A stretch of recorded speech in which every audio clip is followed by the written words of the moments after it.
Assalamualaikum Barai, selamat datang kembali di Guru Gembel Channel. Barai tentu saja mengenal Nabi Yunus. Ya, tentu saja beliau adalah salah satu tokoh yang paling terkenal di antara orang-orang yang hidup di zaman kuno. Namanya tertera di dalam Quran dan hadis untuk orang-orang Islam, kemudian di dalam Perjanjian Lama dan Perjanjian Baru untuk orang-orang Kristen, dan di dalam Tanakh untuk orang-orang Yahudi. Dan kalau misalkan kita mengabaikan namanya, kemudian kita melihat perannya saja atau ceritanya, kita juga mungkin akan menemukannya dalam epik Gilgamesh dan dalam mitologi-mitologi Yunani kuno. Nah, walaupun banyak sekali versi terkait dengan Yunus, kita menemukan bahwa versi yang paling resmi menyebut bahwa beliau ini hidup sekitar 8 abad sebelum Masehi. Jadi kurang lebih satu generasi setelah Nabi Sulaiman atau Raja Salomo meninggal dunia. Kisah hidup dari berbagai versi itu memiliki perbedaan tentu saja. Misalkan orang-orang Islam menganggap bahwa Nabi Yunus itu adalah seorang terkemuka, seorang utusan Tuhan yang disuruh untuk menyebarkan ajaran agama Tauhid ke sebuah kota yang namanya Niniwa. Di situ ketika mulai berdakwah ternyata Nabi Yunus itu marah karena ternyata masyarakat di sana itu benar-benar bebal gitu, benar-benar keras kepala dan malah mengolok-olok, sehingga Nabi Yunus itu malah pergi dan memintakan azab saja kepada Tuhan untuk orang-orang yang seperti itu.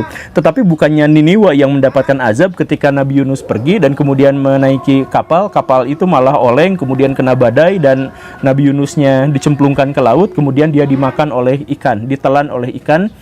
Dan kemudian dia bertahan di sana selama beberapa waktu. Di sanalah Yunus akhirnya sadar bahwa dirinya salah dan kemudian meminta ampunan kepada Tuhan bahwa dirinya ternyata tidak sabar dalam berdakwah. Tak lama setelah itu dimuntahkanlah Nabi Yunus itu oleh ikan yang dimaksud itu ke daratan yang kering. Itu versi Islam. Versi Kristen itu memiliki sedikit perbedaan. Jadi Yunus itu diperintah oleh Tuhan untuk memperkenalkan Tuhan kepada masyarakat Niniwe yang pada waktu itu masih menyembah berhala. Tetapi Yunus malah marah, tidak suka, karena masyarakat Niniwe itu adalah masyarakat yang benar-benar bebal, benar-benar keras kepala. Karena itu dia malah disuruh ke sana, dia malah pergi ke Palestina. Kemudian dari situ naik perahu. Di situ karena itu maka terkena badai dan kemudian jatuh lagi, kemudian dimakan oleh ikan, dan di situ bertahan selama 3 hari. Dia baru sadar bahwa itu adalah kesalahannya, kemudian keluar lagi.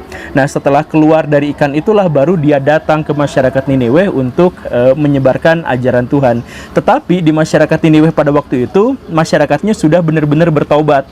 Nah, karena itu ya sudah, ancaman azab kepada masyarakat Niniwe itu dibatalkan oleh Tuhan. Yunusnya marah lagi. Kenapa ini Tuhan malah tidak menghukum orang-orang seperti ini? Maka Yunus kemudian nangkring di depan benteng Niniwe itu selama beberapa hari, berharap dia bisa melihat dengan mata kepalanya sendiri Tuhan menghancurkan kota itu karena kota itu terlalu bebal. Tapi malah Tuhan mengirimkan terik matahari yang sangat panas kepada dia, sehingga dia yang pengen nonton kehancuran kota malah dianya sendiri yang kepanasan. Saking merasa kepanasannya, dia meminta kepada Tuhan untuk membunuhnya saja daripada menyiksa dengan cara yang seperti ini. Itu versi Kristen. Versi Yahudi berbeda lagi. Kemudian dalam cerita epik Gilgamesh ada beberapa kesamaan tapi banyak sekali perbedaan dan sebagainya. Tapi di antara semua cerita itu kesamaannya selalu bertolak pada ikan. Ada ikan yang makan orang dan kemudian orang itu bertahan hidup selama beberapa waktu di dalam perutnya dan kemudian si ikan itu memuntahkannya lagi. Nah, kita sekarang tidak akan berbicara tentang Nabi Yunusnya. Kita akan berbicara tentang ikan yang dimaksud itu. Apakah ikan itu benar-benar ada secara sains, secara sejarah dan antropologi, atau secara biologi tentu saja. Apakah ada ikan yang seperti itu? Kita akan bahas di episode ini. Jadi ayo kita lanjut.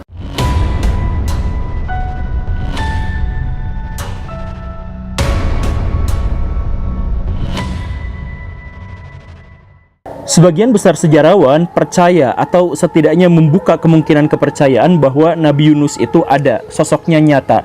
Tetapi bahwa kisah-kisah yang terjadi seputar beliau itu sangat tidak bisa terpercaya. Maksud mereka adalah bahwa bukti-bukti epigrafi dan bukti-bukti paleografi menyebut bahwa cerita tentang Yunus itu adalah cerita yang dibuat belakangan, bukan oleh orang yang aslinya atau oleh orang yang hidup sejaman dengannya. Dan cerita-cerita itu memunculkan banyak sekali cerita-cerita yang tidak masuk akal atau tidak logis. Dan karena itu maka sebagian besar di antara mereka itu menolak cerita tentang Yunus. Dan ini bukan hanya pernyataan dari orang-orang ateis.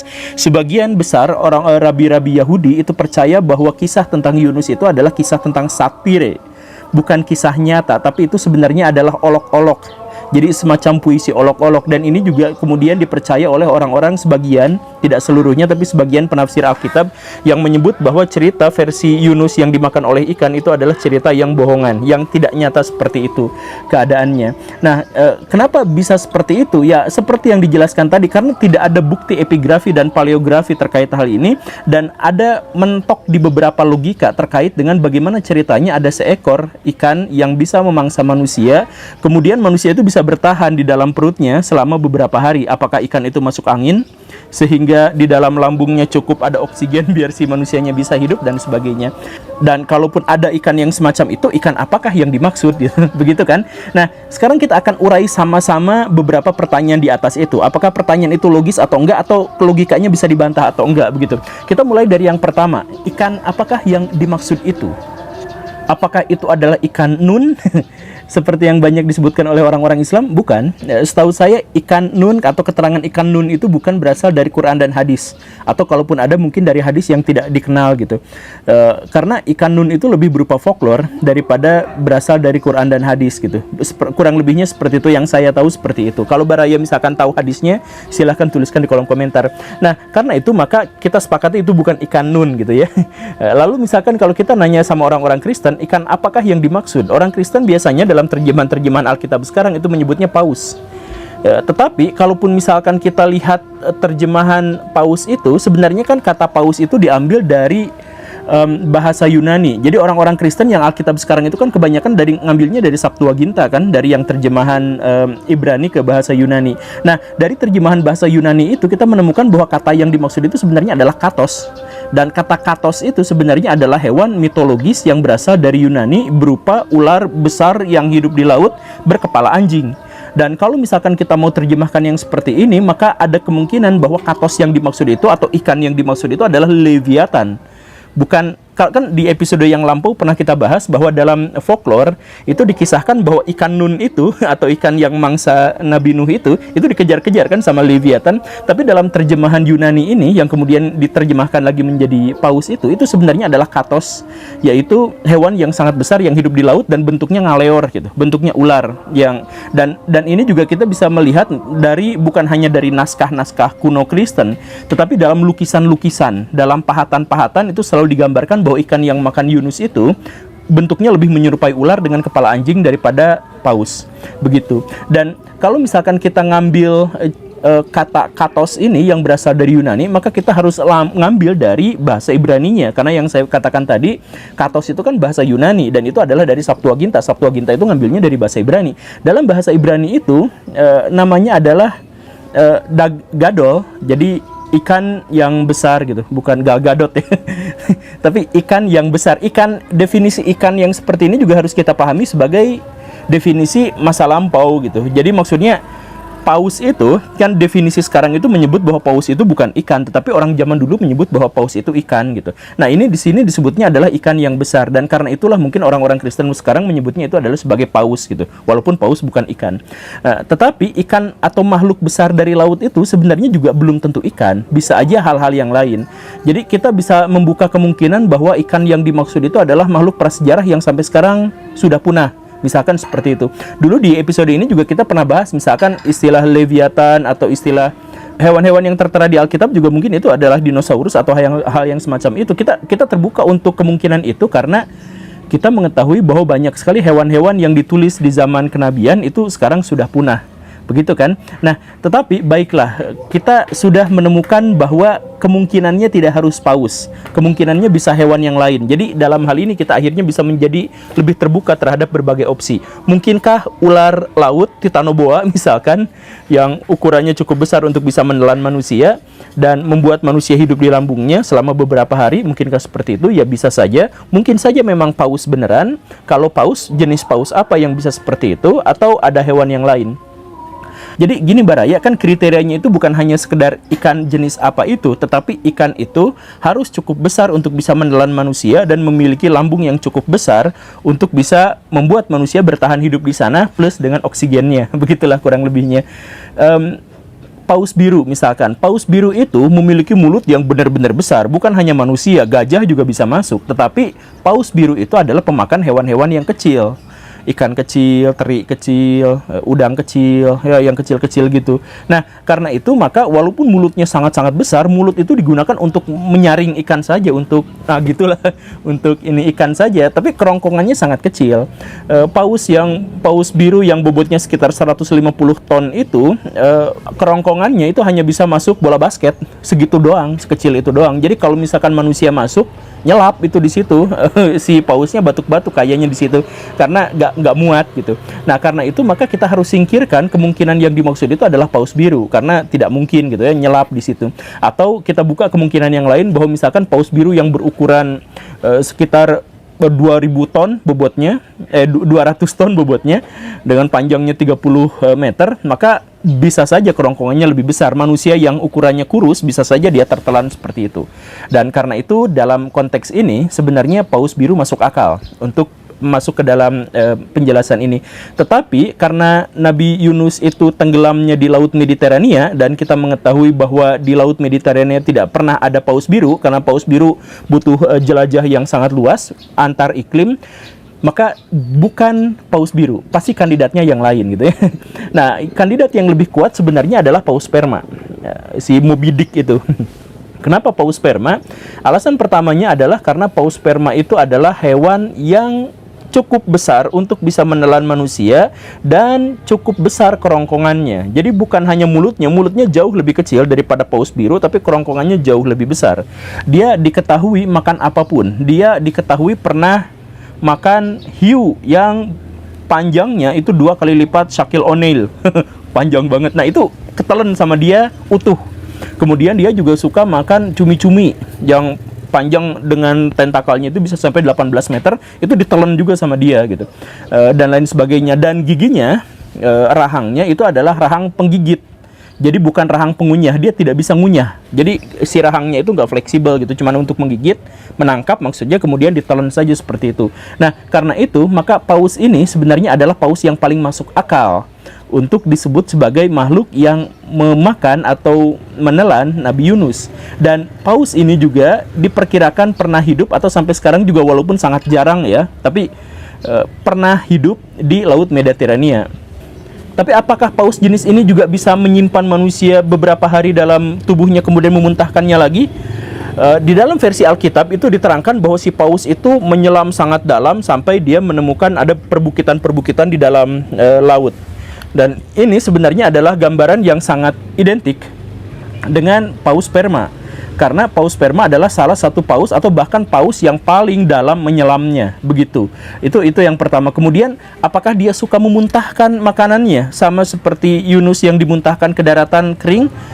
Paus sperma adalah salah satu paus yang paling sering dan paling dikenal suka memuntahkan makanannya. Makanya kan kita kenal ada salah satu bibit parfum yang paling terkenal dan paling mahal, itu kan sebenarnya dari paus muntahan paus sperma ini, kan begitu ya.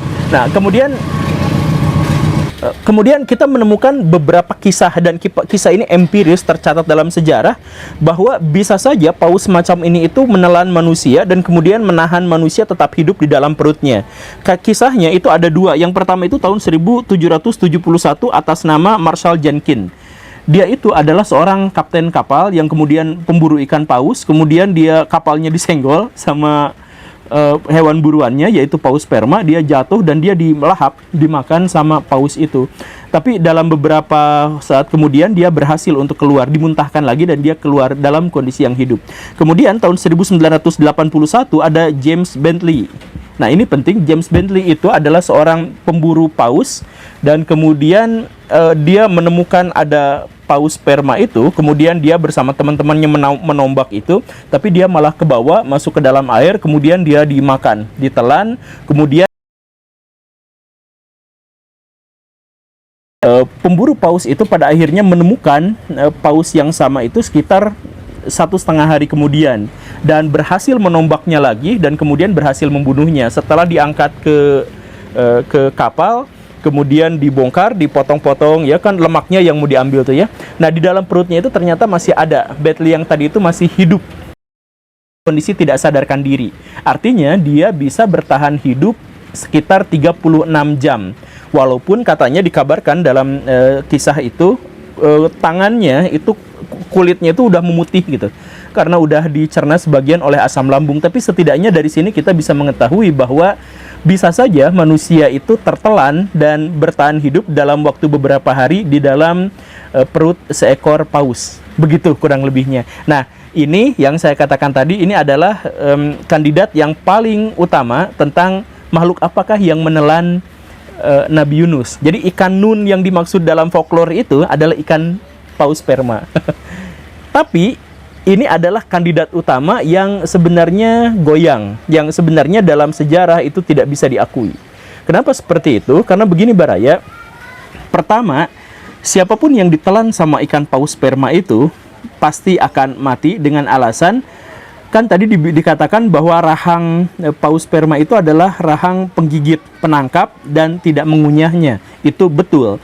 Tetapi dia menangkap itu dengan kekuatan rahang, yang rahang itu adalah milik dari makhluk berbobot 80 ton, yang dipastikan rahangnya juga sangat kuat. Gigi-giginya itu lebih panjang daripada jari saya. Jadi kalau misalkan Baraya membayangkan ditangkap oleh makhluk seperti itu, krek, itu jari ini nih sepanjang ini masuk ke perut Baraya misalkan, baru kemudian ditelan. Ya memang sih utuh, gak buntung-buntung kayak digigit hiu gitu, tapi kan kecil kemungkinan Baraya untuk bisa bertahan hidup, kan begitu ya.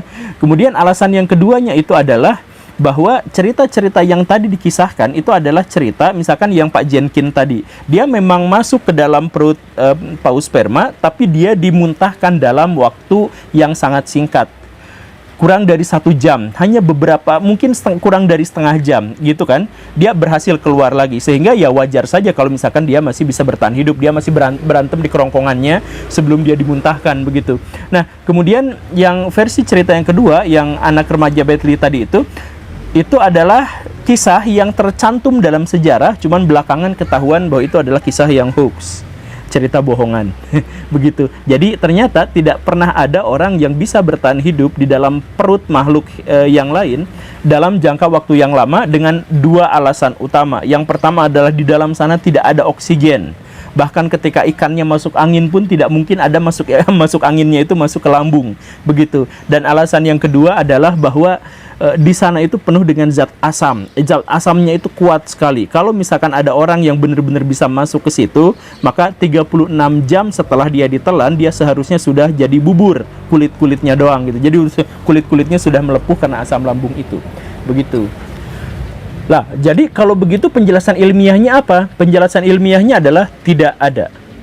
Saya mohon maaf ya Baraya, orang-orang ateis itu, yang para ilmuwan itu umumnya tertarik pada kisah tentang Yunus ini dan mentertawakannya. Bukan untuk diselidiki, tapi untuk ditertawakan. Saya mohon maaf ya, tapi memang banyak yang seperti itu. Nah, karena secara empiris memang tidak masuk akal. Makanya di dalam Islam itu disebutkan bahwa salah satu mukjizat Nabi Yunus adalah bisa bertahan di dalam perut ikan sekian lama. Nah, kenapa disebut mukjizat? Karena itu gak masuk akal. Jadi sesuatu yang benar-benar di luar nalar dan sesuatu yang benar-benar tidak masuk akal, begitu. Makanya ditambahkan juga kalau misalkan kita menyebut dalam keterangan di dalam Al-Quran itu, seandainya Yunus tidak dimuntahkan sama ikan itu, maka dia akan ada di sana sampai hari ini. Yang menunjukkan bahwa ikan yang dimaksud itu bukan ikan biologis, bukan organisme, tetapi bisa dibilang itu mungkin malaikat atau jin atau apapun yang dia bukan organisme hidup, bukan biologis gitu. Tapi dia adalah bagian dari mukjizat, bagian dari keajaiban Tuhan, begitu. Jadi gak usah cari-cari lagi ikan yang dimaksud itu ikan apa begitu.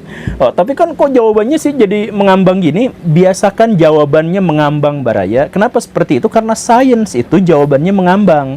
Kalau sains itu jawabannya penuh kepastian, maka itu sudah masuk ke dalam doktrin. Dan doktrin itu hanya agama saja yang punya ranah di bagian itu.